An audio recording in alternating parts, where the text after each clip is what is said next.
Bonjour mon frère, ma sœur, je suis dans la joie de partager avec toi la graine de semence de ce matin, qui est une graine très précieuse que le Seigneur Jésus-Christ nous donne, toujours sur l'influence.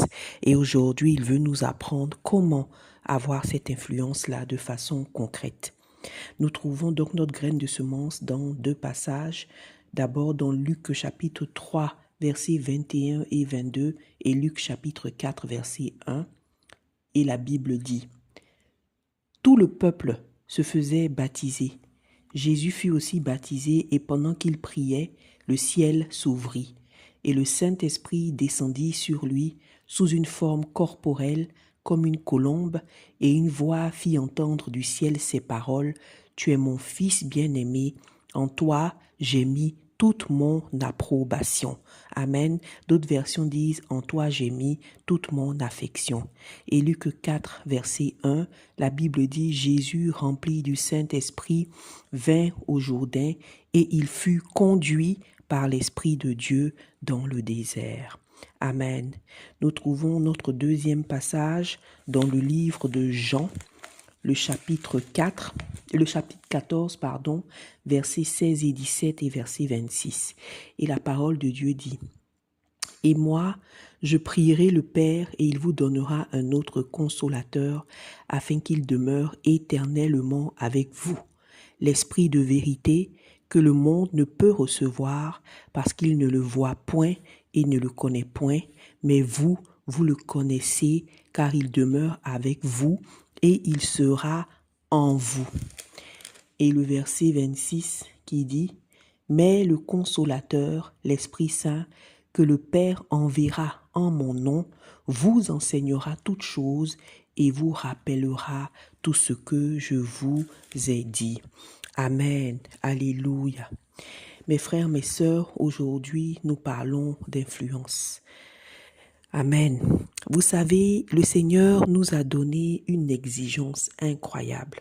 Amen. Lorsqu'il est venu sur la terre et qu'il est reparti dans les cieux, il nous a donné une exigence incroyable, c'est-à-dire que il nous a fait des demandes fortes et exigeantes en nous demandant d'être saints comme il est saint, en nous demandant de le servir, en nous demandant de faire de toutes les nations des disciples. Amen.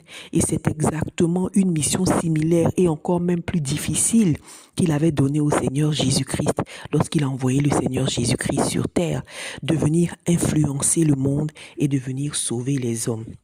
Mais regardez mes frères, mes sœurs, un peu la vie du Seigneur Jésus-Christ. Lorsqu'il est venu sur terre et qu'il est né, depuis sa naissance jusqu'à ce qu'il ait à peu près 30 ans, bien que le Seigneur Jésus-Christ vivait sur la terre, on ne le connaissait pas. C'est-à-dire qu'il n'était connu que par son groupe privé, c'est-à-dire ses frères, ses sœurs, sa famille. Mais le monde ne le connaissait pas. Le monde ne l'avait pas encore connu. Il n'avait pas encore de renommée. Et pourtant, on voit très bien que de 0 à 30 ans, il y a des choses qui se sont passées dans la vie du Seigneur Jésus-Christ. Par exemple, on voit comment il était allé au temple quand il avait 12 ans, commençait à discuter avec les pharisiens, avec les prêtres sur des sujets profonds et il étonnait beaucoup de gens. On a vu même aussi à Cana comment est-ce que il a, par exemple, changer l'eau en vin, il a fait des miracles. Donc certainement, pendant la jeunesse et l'enfance du Seigneur Jésus-Christ, il y a des choses extraordinaires qu'il a faites. Mais pourtant, c'est comme si on ne parle pas de lui. C'est comme si c'est vraiment à partir de l'âge de 30 ans qu'on commence à parler de Jésus-Christ. En fait, c'est comme si c'est à ce moment-là qu'il a commencé à influencer ce monde, qu'il a commencé à marquer ce monde quand il a eu 30 ans. Amen. C'est comme si il avait un pouvoir, c'est vrai, puisqu'on voit qu'il a fait certaines choses de puissance et de miracles pendant sa jeunesse et pendant son enfance, mais c'est comme si ce pouvoir était dormant en lui, ce pouvoir était méconnu. C'est comme si il n'avait pas encore vraiment il n'avait pas vraiment commencé à marquer son environnement, à laisser sa trace. Il n'était pas encore entré dans le monde actif. Il n'avait pas encore commencé à marquer son environnement et à être influent. Alléluia. Mais qu'est-ce qui donc s'est passé entre l'avant et l'après marque d'influence au ministère du Seigneur Jésus-Christ? C'est ce que nous voyons dans le livre de Luc chapitre 3 verset 22. Ce qui s'est passé, c'est que Jésus-Christ vivait incognito jusqu'à ce jour-là où il est parti se faire baptiser par un prophète étrange qui s'habillait étrangement et qui prêchait la venue d'un sauveur. Il est allé se faire baptiser par ce prophète-là. Et quand il est arrivé, qu'il s'est fait baptiser, qu'il est rentré dans l'eau, la Bible dit que il y a une colombe qui est quittée dans le ciel et qui est descendue sur sa tête. Amen. Donc c'était le Saint-Esprit qui est descendu sur lui. Et une voix a tonné dans le ciel au point même que les gens étaient étonnés. Ils demandaient ce qui se passait. Et la voix a dit de façon solennelle, celui-ci est mon fils bien-aimé. En lui, j'ai mis toute mon approbation. Donc ce jour-là, à peu près à l'âge de 30 ans, Jésus-Christ reçoit le Saint-Esprit. Il reçoit un cachet d'approbation de la part de l'Éternel. Il reçoit un cachet de puissance. Et à partir de là, tout a changé dans la vie du Seigneur Jésus-Christ. Il a commencé à avoir une influence extraordinaire. Sa renommée a commencé à courir dans toute la province, dans tout le royaume, dans toute la nation. Et il a commencé à influencer, marquer son environnement. Le déclencheur, le fait qu'il ait reçu le Saint-Esprit, alléluia, et surtout le fait qu'il ait commencé à se laisser conduire par le Saint-Esprit. Parce qu'on le voit dans Luc 4, verset 1 qu'on a lu, que le Saint-Esprit, donc, à partir de ce moment-là, a commencé à conduire Jésus-Christ. Et la première chose qu'il a faite, c'est de le conduire dans le désert pour être tenté par le diable.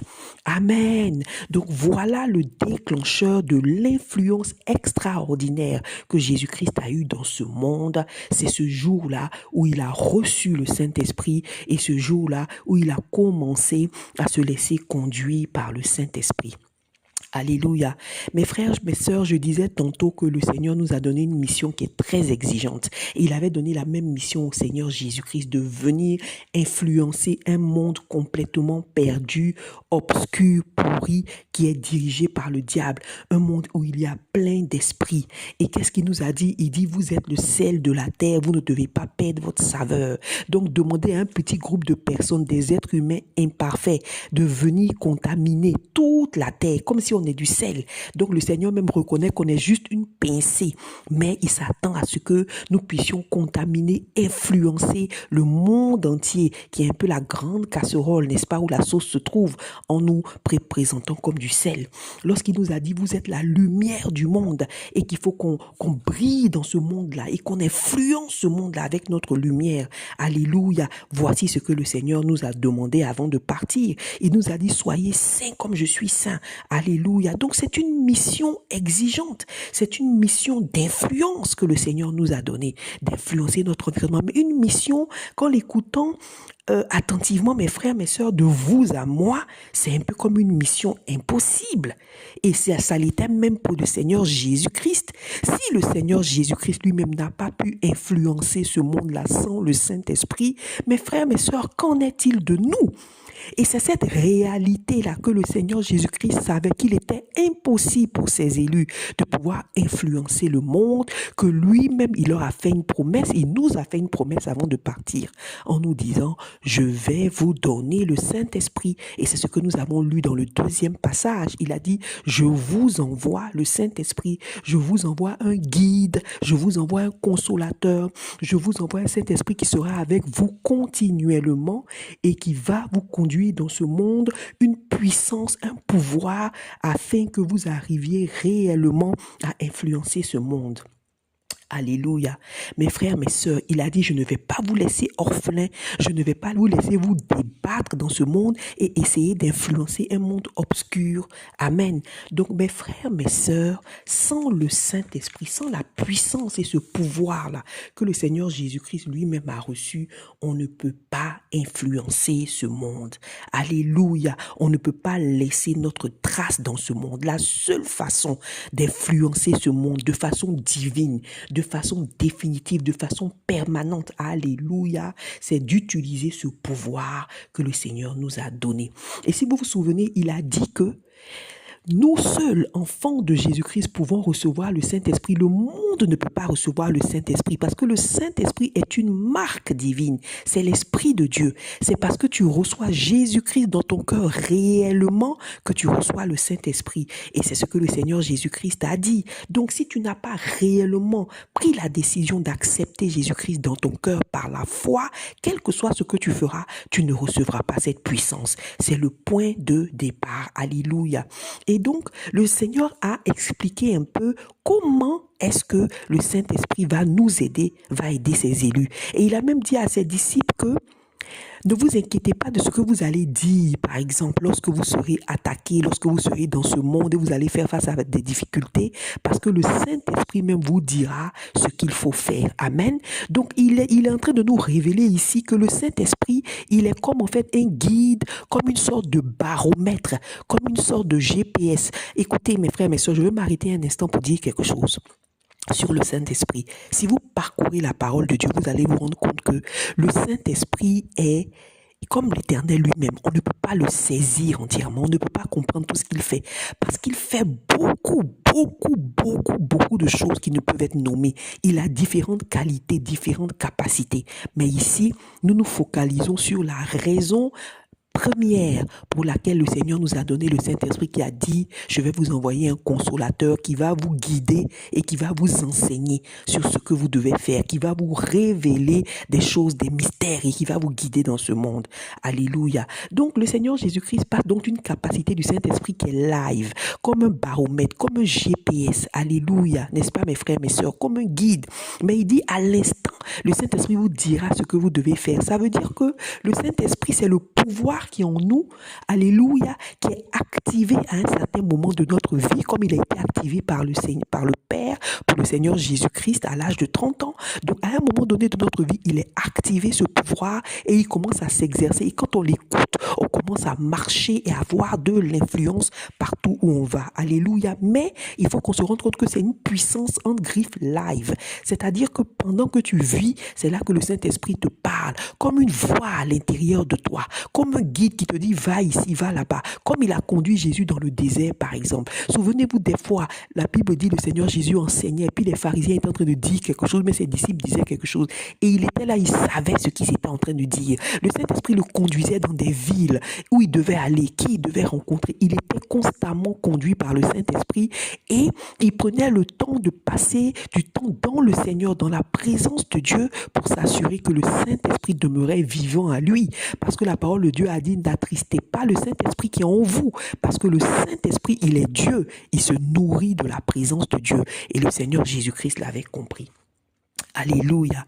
Donc voilà comment le Saint-Esprit nous conduit à vraiment influencer. Et pour vraiment cerner le Saint-Esprit, mes frères, mes sœurs, il faut réaliser quelque chose entre l'avant et après Saint-Esprit, c'est-à-dire l'Ancien Testament, où vraiment l'Esprit de Dieu était là, il exerçait, il travaillait, mais c'était pas encore le Saint-Esprit tel que décrit dans le Nouveau Testament qui vient par Jésus-Christ. Alléluia, le consolateur que Jésus-Christ envoie. C'est le même Esprit de Dieu, mais l'Éternel l'a fait venir par le canal de Jésus-Christ dans le Nouveau Testament, qu'il fait qu'il vient dans l'abondance. C'est comme si le Seigneur a un peu, on va dire, si je peux utiliser ce mot, vulgarisé la présence du Saint-Esprit, qui en fait avant était tellement sacrée qu'elle n'était donnée qu'à quelques-uns. Est-ce qu'on comprend? Mais par la puissance du Seigneur Jésus-Christ, par le don du Seigneur Jésus-Christ, on reçoit maintenant le Saint-Esprit qui devient accessible. Alléluia. Une puissance qui devient accessible à toute personne qui croit dans le Seigneur Jésus-Christ et à qui Dieu donne le Saint-Esprit. Amen. S'il le demande. Alléluia. Parce que la parole de Dieu l'a dit lui-même. Si vous demandez le Saint-Esprit, comment est-ce que Dieu ne vous le donnera pas? Amen. Donc, la différence entre l'Ancien Testament et le Nouveau Testament, nous qui sommes venus et qui avons rencontré Dieu par Jésus-Christ, contrairement à ceux qui étaient là avant, nous vivons tous dans un monde dur. Ils vivaient dans un monde dur, plein de ténèbres obscures. Comme nous aussi, nous vivons dans un monde dur, plein de ténèbres obscures. Cette mission d'influence que Dieu nous a donnée est aussi difficile pour nous aujourd'hui qu'elle l'était pour tous les enfants de Dieu qui étaient là dans l'ancienne alliance. Alléluia. Mais la différence, c'est que dans l'ancienne alliance, pour avoir ce pouvoir d'influence. Alléluia. Pour avoir ce Saint-Esprit de Dieu qui venait agir, il fallait soit que le Seigneur apparaisse vis-à-vis lui-même, que l'Éternel lui-même apparaisse et qu'il le donne. Ou bien il fallait peut-être que tu sois oint d'huile pour qu'il utilise ce canal-là pour te communiquer la puissance. Ou bien il fallait que le Seigneur la donne à travers des visions, à travers des songes. Alléluia. À travers des paroles de prophétie.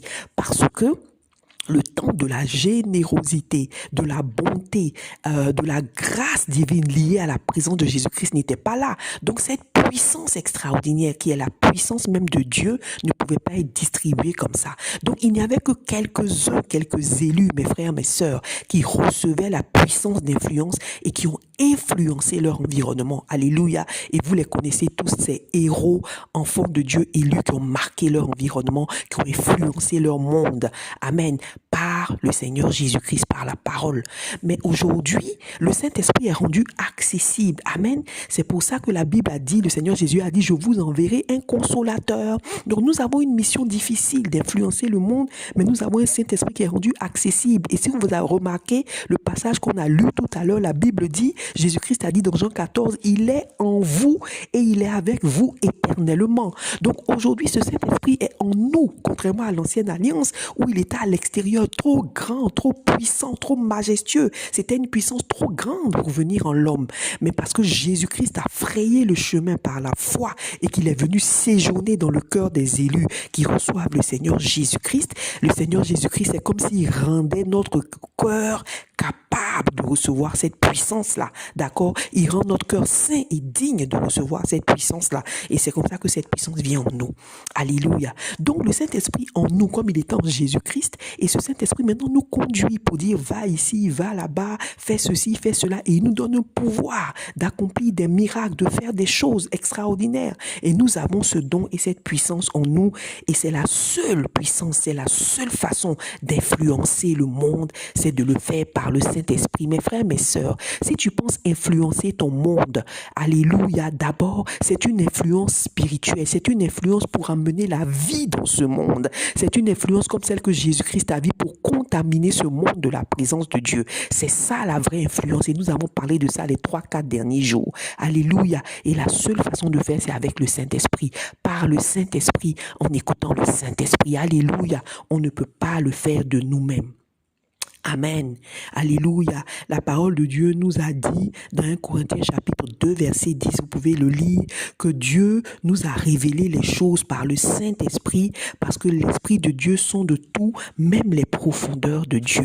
Alléluia. Et c'est pour ça que le Seigneur Jésus-Christ nous a promis de l'envoyer le Saint-Esprit à ses enfants. Amen. Parce que le Saint-Esprit, c'est lui qui nous révèle les choses. C'est nous qui nous permet d'influencer un monde physique, un monde visible, où nous n'avons pas la capacité de voir les choses spirituelles qui se passent parce que en fait les choses qui se passent dans ce monde sont d'abord spirituelles, mais nous n'avons pas cette capacité. Il n'y a que le Seigneur Jésus-Christ qui nous la donne par le Saint-Esprit.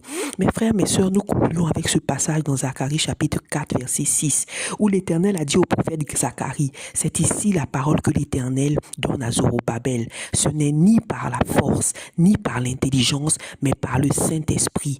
Qui es-tu, grande montagne, devant Zorobabel? Tu seras aplani. Amen. Mes frères et mes sœurs, rendons-nous compte d'une chose en ce qui concerne Zorobabel. C'était quelqu'un qui faisait partie du peuple qui était revenu d'exil.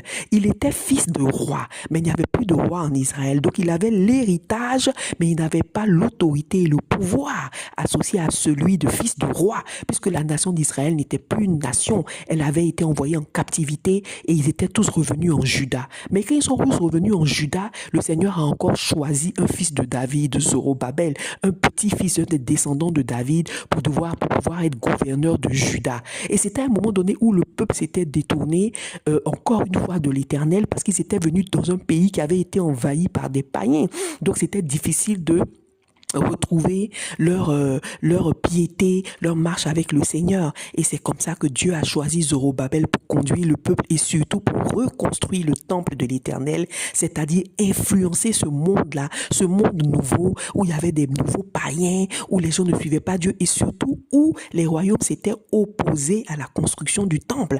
Et ce jour-là, ce que Dieu est en train de dire à Zacharie, c'est de dire à Zorobabel que parce que je l'ai choisi et que je l'ai envoyé, je lui donne une puissance puissance. Ce n'est pas par la force des hommes qu'il va influencer ce monde-là. Ce n'est pas par l'intelligence des hommes qu'il va influencer ce monde-là. Ce n'est pas par l'influence que le monde appelle influence. Ce n'est pas parce qu'il est fils de roi. Ce n'est pas par toutes ces choses du monde, mais je vais lui donner une puissance. Cette puissance-là s'appelle le Saint-Esprit et c'est par le Saint-Esprit qu'il va pouvoir influencer ce nouveau monde. Mon frère, ma soeur, cette parole que l'Éternel a donnée à Zacharie pour Zorobabel, c'est la même parole qu'il nous donne aujourd'hui, mes frères, mes sœurs. Et c'est ce que Jésus a dit à ses disciples pour leur dire, oui, mes enfants, je ne vous envoie pas sans rien. L'Éternel lui-même n'a pas envoyé Jésus-Christ sur la terre sans rien. Il a envoyé une puissance qu'il lui a donnée, qu'il a activée à un moment donné pour que le Seigneur Jésus-Christ puisse être influent. Alors lui, le Seigneur Jésus-Christ aussi l'a fait pour nous. Il nous a donné le Saint-Esprit.